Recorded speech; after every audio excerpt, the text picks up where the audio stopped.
Hello छात्रों, मैं संतोष sir आज आपके लिए कक्षा 10 क्लास 10 कक्षा 10वीं के लिए हिंदी स्पर्श का पाठ मनुष्यता जिसका पार्ट 2 भाग 2 लेकर आया हूं।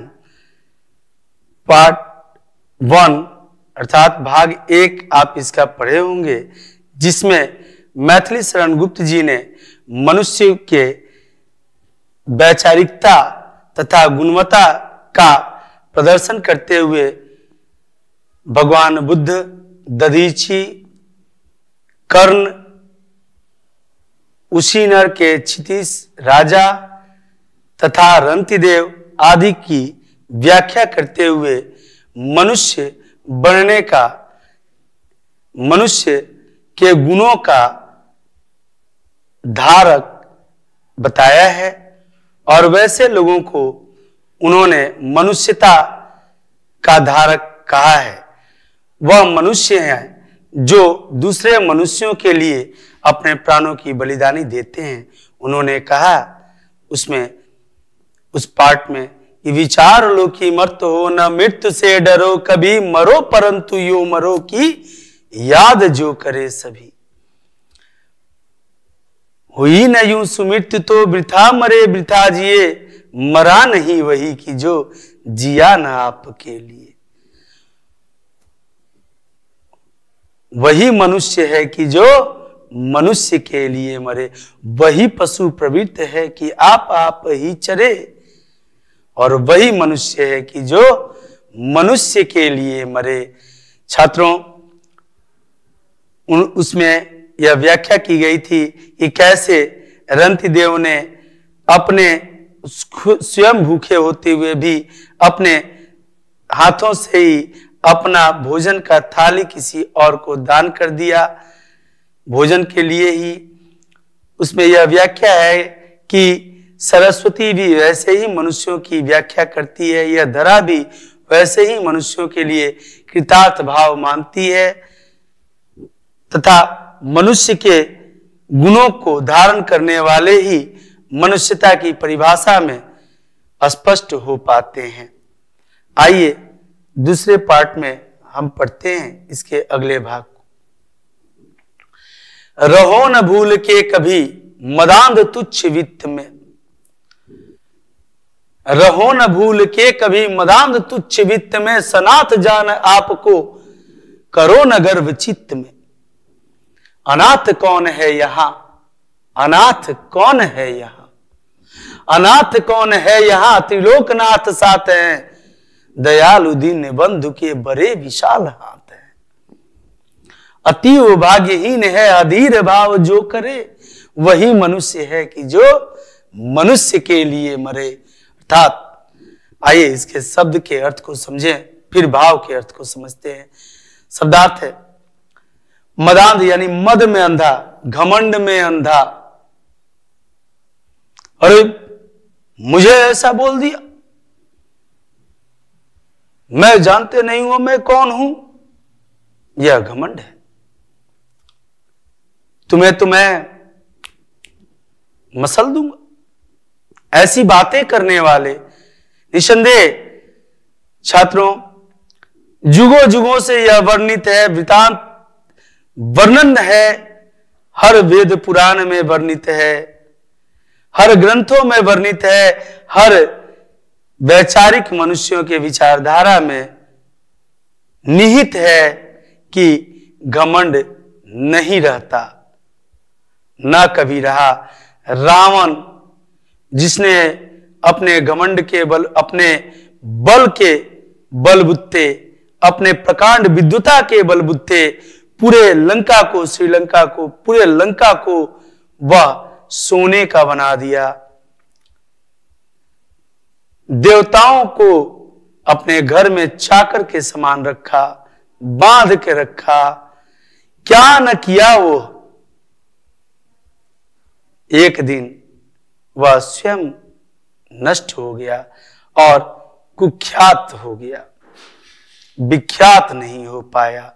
अर्थात मानवीय प्रवृत्ति को वह त्याग करके अमानवीय प्रवृत्ति में, जैसे ही अमानवीय प्रवृत्ति को धारण किया वह अमानव बन गया, वह अमानुष बन गया। और मनुष्य जो रहे वही मनुष्य कहलाने योग्यता रखता है। अर्थात राम ठीक उनके विपरीत अपने कर्मों और अपने कर्तव्यों का पालन करते हुए वह पुरुषों में उत्तम कहलाए, पुरुषोत्तम कहलाए। रहो न भूल के कभी मदांध तुच्छ वित्त में, कभी कहते हैं कि यह भूल करके भी कभी मदांध मद में अंधे मत रहो, भूल कर भी मत रहो, मना करते हैं। तुच्छ वित्त में, तुच्छ माने गिरा हुआ, एकदम निष्ठ निकष्ट। वित्त में, वित्त अर्थात धन संपत्ति, अपने धन संपत्ति के तुच्छ माने छोटे, बहुत ही छोटा विचारधारा लेकर के, बहुत ही छोटी विचार कि मेरे पास इतनी संपत्ति संपदा है, इस घमंड में चूर मत रहें, मत इस मंद में अंधे हों। कवि कहते हैं छात्रों कि कभी भी हमें अपने धन संपत्ति की छोटी विचार में कभी भी अपने चित्त को अपने मन में रख करके इस वित्त के आधार पर अपने मन में अपने चित्त को कभी भी मदांध नहीं बनाना चाहिए। अपने हृदय में कभी भी घमंड को वास नहीं करना चाहिए, क्योंकि घमंड वह उस आतंकवादी की तरह है जिसे अगर आश्रय देते हैं अपने घरों में तो एक दिन विस्फोट करके ही जाएगा। वैसे वायरस की तरह है जो ग्रहण तो अपने शरीर में हम करते हैं लेकिन बैंड हमारा ही बजा देता है। अर्थात वह घमंड हमारा ऐसा शत्रु है जो हमारे ही अंदर रह करके हमारा इस विनाश सर्वनाश कर देता है। अतः कवि कहते हैं कि वैसे घमंड को कभी नहीं रखना चाहिए अपने पास। घमंड बहुत ही खराब चीज है जिसके वजह से आप कभी भी शुद्धता को प्राप्त नहीं कर सकते। सनाथ जान आपको न करो न गर्व चित्त में, और अपने आप को जब धन संपदा से परिपूर्ण होते हुए आप ऐसा न सोचे कि अरे अब हमारा कौन क्या बिगाड़ने वाला, हमारा तो कुछ नहीं हो सकता, हम तो जिसका जैसे करें, जैसे इच्छा हो वैसे उसको, जिस तरह से रावण सोचते थे कि मेरे सामने अब है कौन, त्रिलोक में कोई नहीं है, मैं हूं त्रिभुवन, तीनों भुवनों का स्वामी, त्रिलोक हूं, तीनों लोकों का स्वामी, मैं कहीं भी विचरण कर सकता हूं, मैं कुछ भी कर सकता हूं, मेरे साथ कोई कुछ नहीं कर सकता। यह सनाथ, इस धन संपदा को सनाथ, इस धन संपदा को अपना अभिन्न अंग मानने वालों का कभी भला नहीं होता, क्योंकि यह धन चंचला है। यह आज यहां कल वहां, कल वहां, कल परसों वहां, इस तरह से वो अपना रूप रंग रोशन सब कुछ बदलती रहती है, और यह जैसे ही पहुंचती है यह तो विनाशकारी ही होती है, क्योंकि जहां पहुंचेगी वहां मद में अंधे होंगे और घमंड से जब चूर होंगे तो प्रत्येक विकास के गर्भ से विनाश की ही उत्पत्ति होती है। विकास जब अपनी चरमता को प्राप्त करता है तो निस्संदेह अवश्यंभावी है कि विनाश संभव है। अतः चरमता को प्राप्त न करें, अति सर्वत्र वर्जते। अनाथ कौन है यहाँ, त्रिलोकनाथ साथ हैं, यह ईश्वर सबके साथ हैं, तो फिर अनाथ यहां है कौन? ईश्वर सबके साथ हैं, सबके अंदर हैं, अंतरात्मा में निहित हैं, सबके विश्वास में निहित हैं, तो फिर अगर ईश्वर किसी के अंदर निहित है तो वह अनाथ हो ही नहीं सकता। अनाथ कौन है यहाँ, त्रिलोकनाथ साथ हैं, दयालु दीन बंधु के बड़े विशाल हाथ हैं। इनकी महिमा अपरंपार है, अपरंपार, जिसको पार पाया ही ना जा सके। यह इनके रहते हुए न कोई इस धरा पर अनाथ है। छात्रों, इतने जीव जंतु हैं, कहा जाता है कि 86 कोटि जीव जंतु हैं, और सबके मुंह में, सबके पेट में अन्न का दाना पहुंच जाता है। किसी न किसी रूप में, किसी न किसी स्थिति में, किसी न किसी व्यवस्था के मार्ग से निसंदेह यह प्रकृति, यह ईश्वर हम सभी का ख्याल रखते हैं। इतनी सोचने वाली बात यह है कि छात्रों, इस धरा को, इस सूर्य, इस पूरे ही कायनात को बनाने वाले ईश्वर अगर हमारे घर में 4-5 प्राणी हैं तो हम दिन भर, हमें फुर्सत नहीं है उनकी चिंता करने से। तो तनिक सोचिए कि वह परमपिता परमेश्वर जिसके इतने संतान हो, उनके पास भला कैसे चिंता करने का, कैसे चिंता न हो, क्यों न करें। और एक और बात सोचने वाली है कि जिसने इतने बड़े ब्रह्मांड की रचना की हो, यह हमने तो नहीं की, किसी विज्ञान या किसी व्यक्ति विशेष ने नहीं की, या व्यक्तियों के समूह ने नहीं की। निसंदेह प्राकृत ने यह सब कुछ दिया हमें, वरदान स्वरूप या अभिशाप स्वरूप। जो भी इस धरा पर अवतरित दर्शित होता है वह या तो हमारे लिए वरदान है या अभिशाप। तो ये जो भी मिला ये ईश्वर का दिन अगर है, तो इतने बड़े ब्रह्मांड को बनाने वाले, इतने बड़े ब्रह्मांड के रचयिता हमारे द्वारा बनाए गए छोटे से मंदिर में रह सकते हैं क्या? मस्जिद में रह सकते हैं क्या? गुरुद्वारे, चर्च या ईश्वर देव स्थान के किसी प्रारूप में भला कैसे रह सकते हैं? और उनका रूप तो इतना सूक्ष्म होता है कि वह तो हमारे हृदय में वास करते हैं। तो हम अपनी आस्था को मंदिर में, मस्जिद में, गुरुद्वारे में और चर्च में तलाशते हैं। वास्तव में विश्वास तो हमारे हृदय में होता है और उसी विश्वास में ईश्वर का वास होता है। और अगर उस विश्वास में ईश्वर का वास है तो फिर कोई व्यक्ति अनाथ नहीं हो सकता, वह सनाथ ही है। और इस तरह से उसे अनाथ समझ करके अगर प्रताड़ित करने की कोशिश की जाए तो वह संभव नहीं होती। ईश्वरीय लीला के अंतर्गत उन्हें असुविधा प्राप्त होती ही है। अतः दयालु दीन बंधु के बड़े विशाल हाथ हैं, अतीव भाग्यहीन है अधीर भाव जो करे।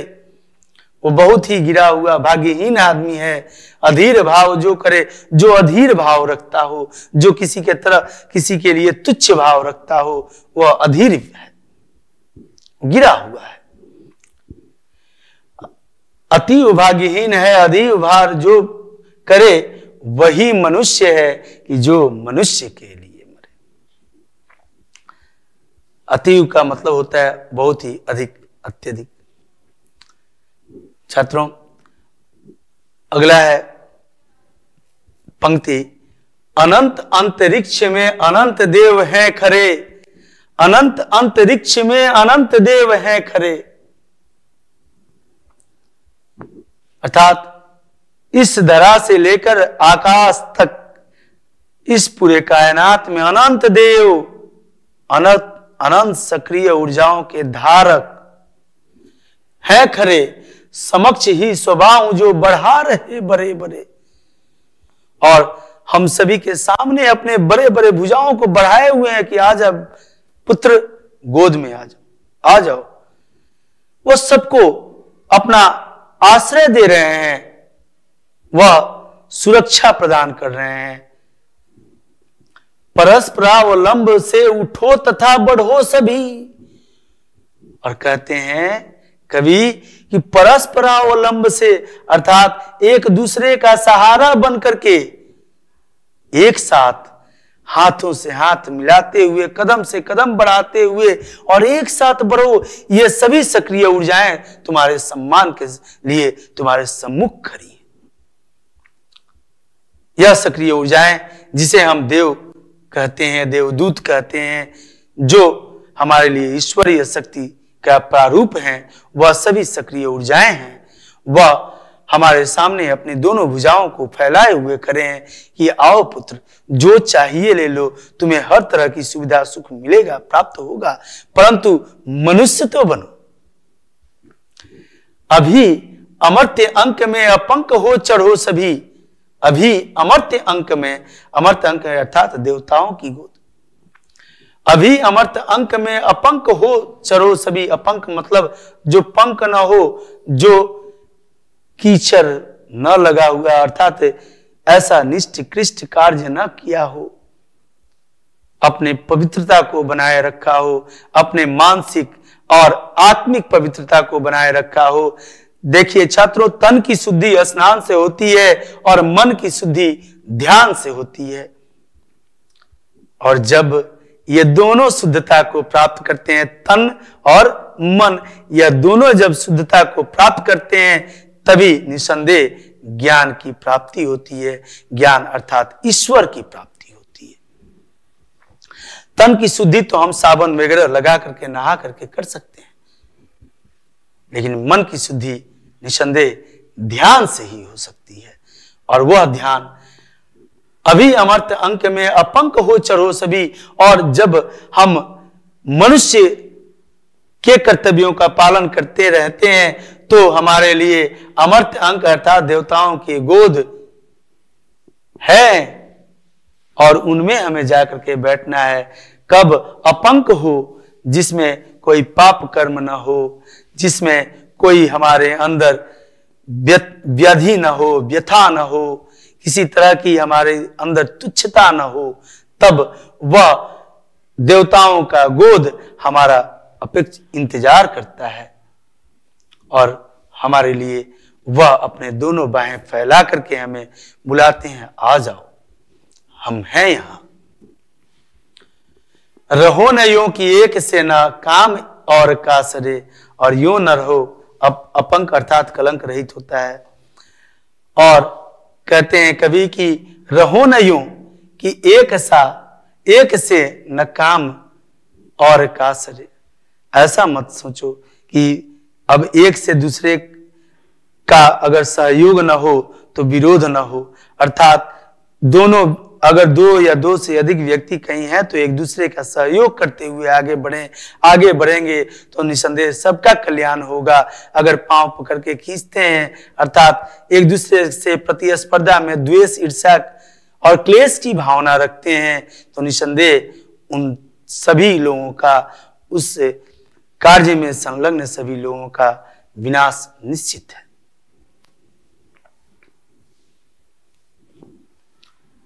मनुष्य मात्र बंधु है, मनुष्य मात्र बंधु है, यही बड़ा विवेक है। अर्थात एक मनुष्य अगर यह सोचता है कि यह मनुष्य हमारा बंधु है, यही बड़ा विवेक है, यही सबसे बड़ी विचारधारा है, यही विचारवान व्यक्तियों की पहचान है। मनुष्य मात्र बंधु है, यही बड़ा विवेक है। पुराण पुरुष स्वयंभू पिता प्रसिद्ध एक है। पुराण पुरुष अर्थात पुराणों में जिसकी व्याख्या की गई है, वह पुरुष जिनकी व्याख्या पुराणों में की गई है, पुराण पुरुष स्वयंभू। स्वयंभू का अर्थ होता है जो स्वयं से उत्पन्न होने वाला परमात्मा।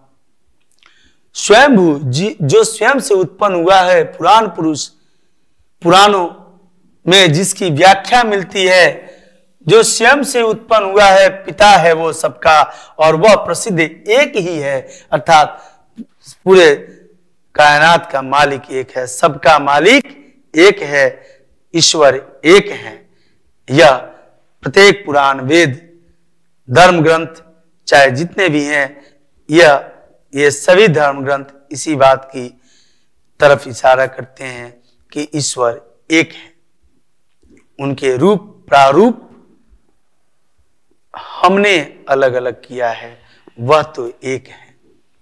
फलानुसार कर्म के अवश्य भेद है, फलानुसार कर्म के और कर्म के ही अनुसार फल प्राप्त होगा, यह एक बड़ी भेद है। और यही निश्चित है और संभावी है कि हम जैसा कर्म करते हैं वैसा ही हमें फल प्राप्ति होता है। फलानुसार कर्म के अवश्य भेद है, परंतु अंतरैक्य में प्रमाणभूत भेद है। परंतु कर्म के अनुसार हमें फल प्राप्त होता है, हम जैसा कर्म करते हैं वैसा फल प्राप्त होता है, परंतु अंतरैक्य में प्रमाणभूत भेद है। परंतु अंतरैक्य आत्मा की एकता में प्रमाणभूत भेद है। वेद इस बात का प्रमाण देता है कि आत्मा की एक ही है। कौन? जो परम आत्मा से निकली हुई है वही तो आत्मा है। अर्थात अगर परमात्मा एक है, परम आत्मा एक है, तो आत्मा एक है, उसी का स्वरूप है, उसी का रूप है। अर्थात प्रत्येक जीव में ईश्वर का वास है और प्रत्येक जीव ईश्वर का स्वरूप है।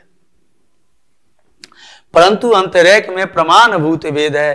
अनर्थ है कि बंधु ही न बंधु की व्यथा है। और ऐसी स्थिति में अनर्थ है कि एक बंधु, एक जीव किसी दूसरे जीव की व्यथा को हरता नहीं बल्कि व्यथित करते रहता है। कभी तीर से, कभी बंदूक से घायल करते रहता है, कभी बातों से, कभी बोली से, तो कभी गोली से घायल करते रहता है। तो अनर्थ है। अनर्थ है कि बंधु ही न बंधु की व्यथा हरे। और यह तो अनर्थ की बात है कि एक बंधु अर्थात एक ही आत्मा एक ही है जो एक परमात्मा से निकली है और एक ही परमात्मा में विलीन होने वाली है। और तब एक बंधु, जितने भी आत्माएं हैं, आत्माओं के प्रारूप हैं, जितने भी हैं, वह सभी एक दूसरे के बंधु हैं। और यह तो अनर्थ ही है ना कि एक बंधु दूसरे बंधु की व्यथा को हरता नहीं बल्कि व्यथा देता है। और तब कहते हैं कभी कि वही मनुष्य है कि जो मनुष्य के लिए मरे, अर्थात मनुष्य बनने के लिए मनुष्य की रक्षा, सुरक्षा और उसके लिए अपने जो निहित दायित्व हैं उन दायित्वों का संवाहन, पालन अवश्य करे, तभी मनुष्य है।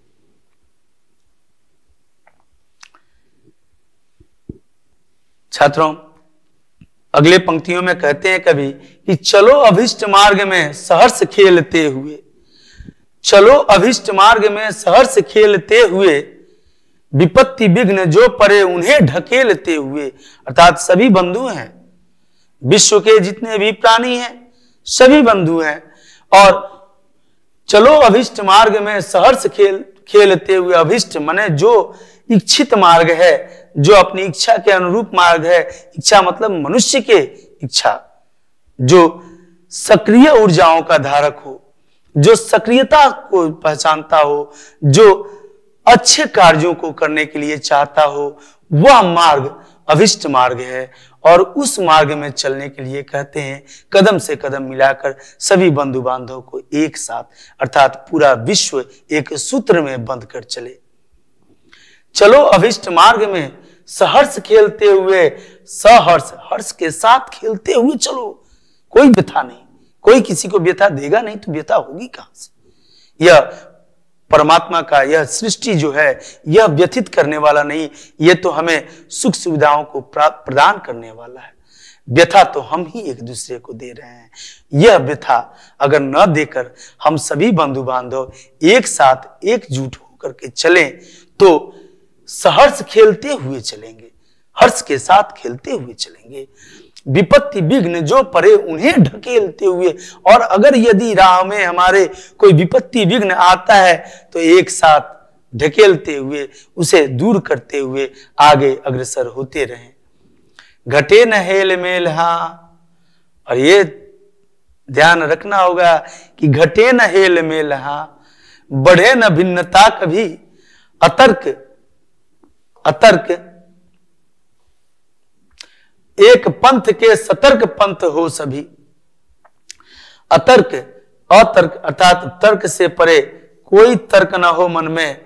अतर्क एक पंथ के, एक राह के, बिना तर्क के एक राह तय करके और उस एक राह के सतर्क पंथ हो सभी।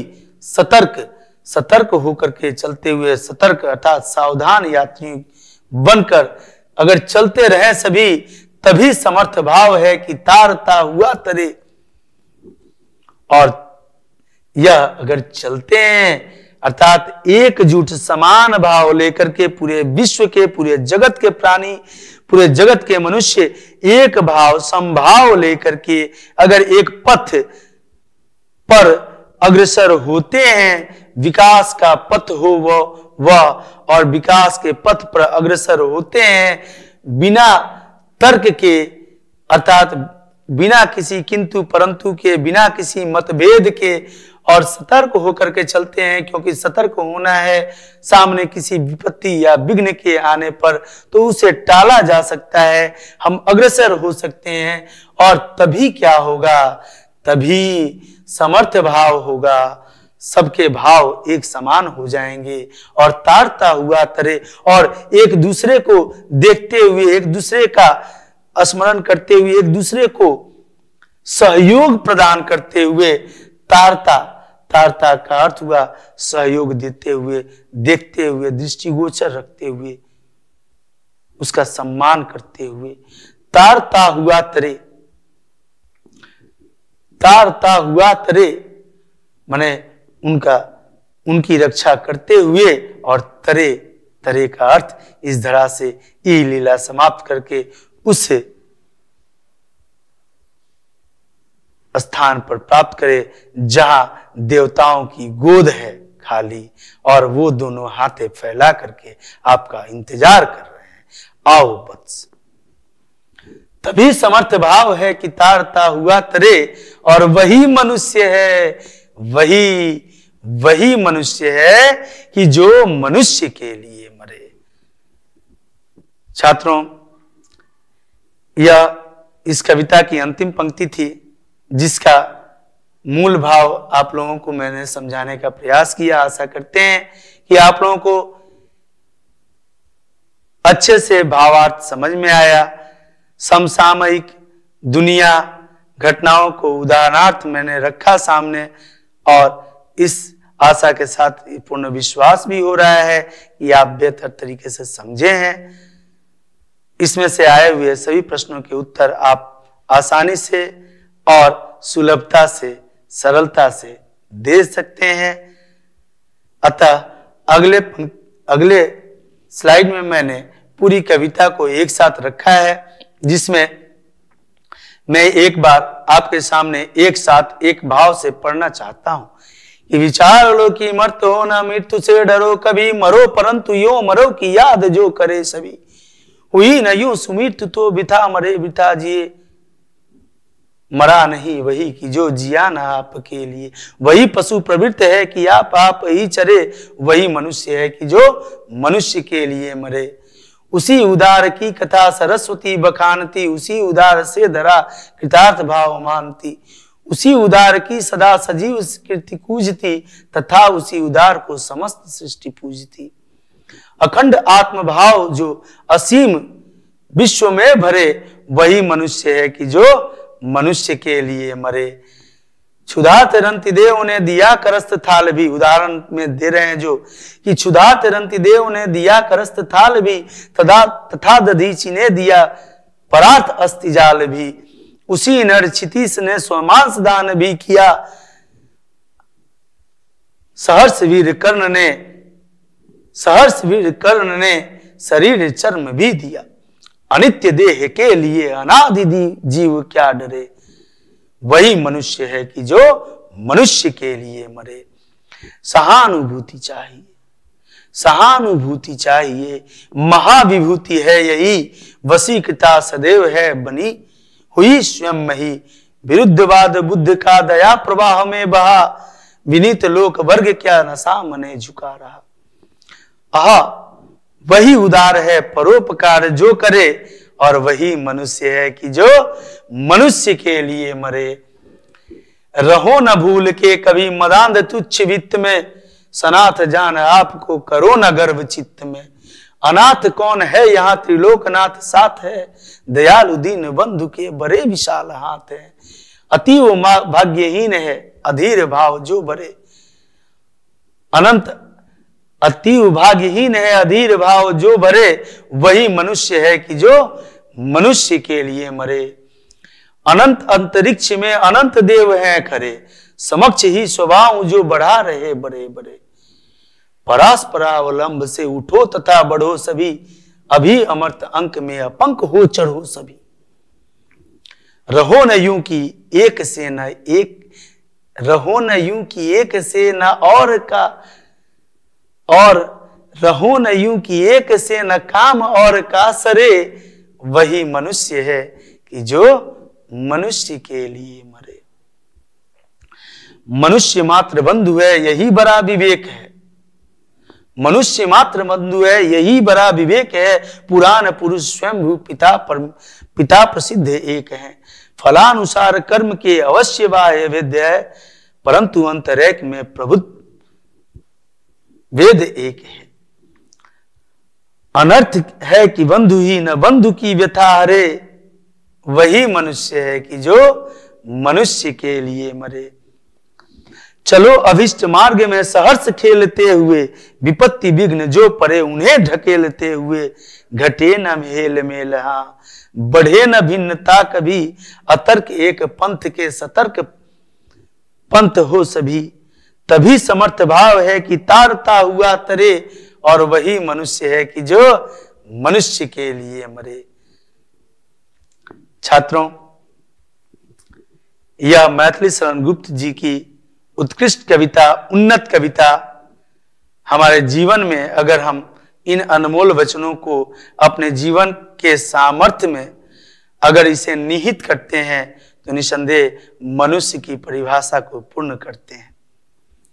आशा करते हैं आप अच्छे तरह से समझ लिए होंगे, और यह भी आशा करते हैं कि इसे सिर्फ अपने सिलेबस में प्रश्नों के उत्तर देने के लिए ही नहीं, अपने प्रश्नों के उत्तर देकर परीक्षा में अच्छे नंबर प्राप्त करने के लिए ही नहीं, बल्कि अपने जीवन में मनुष्यता की परिभाषा को सार्थकता सिद्ध करने के लिए भी आप अवश्य ग्रहण करेंगे। धन्यवाद। आपका दिन मंगलमय हो।